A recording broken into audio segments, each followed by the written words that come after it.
शहरियों की बड़ी तादाद छोटे कुर्बानी के जानवरों की मंडी पहुंच गई। इस वक्त हमारे नुमाइंदे आरिफ हयात हमारे साथ मौजूद हैं, उनसे जानते हैं। जी आरिफ, बताइएगा मंडियों में क्या सूरत हाल देख रहे हैं? जी बिल्कुल।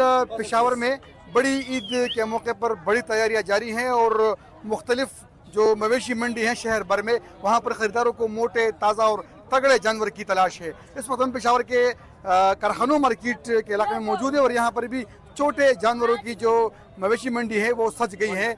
गाहक और जो व्यापारी हैं तो उनके दरमियान भाव ताव का सिलसिला जारी है। कुछ लोग यहाँ पर हैं, उनसे बात करते हैं। जी, अब कौन सा जानवर, बकरा, दुम्बा, क्या खरीद रहे हैं और कितने खरीद रहे हैं इंशाल्लाह? हाँ। ये बता रहा है 82,000 में, 82,000 रुपए। हाँ, तो मैंने कहा कि हमें 75 रुपए दो ईच, एक मतलब एक। दो के मैं इसको 150 दे रहा हूँ, लेकिन जो कहते हैं कि नहीं 184 पे, तो देखते इंशाल्लाह, उम्मीद है काम बंद हो जाएगा इंशाल्लाह, 150 पे हो जाएगा इंशाल्लाह। इस वक्त अगर हम देखें तो यहाँ पर जो जानवर हैं, छोटे जानवर, उनके रेट भी काफ़ी ज़्यादा हो गए हैं, लेकिन लोग जो हैं वो मवेशी मंडी में मौजूद हैं और कोशिश में लगे हुए हैं कि वो खूबसूरत और तगड़ा जानवर जल्द से जल्द खरीद सके, उसे घर ले जा सके। जी।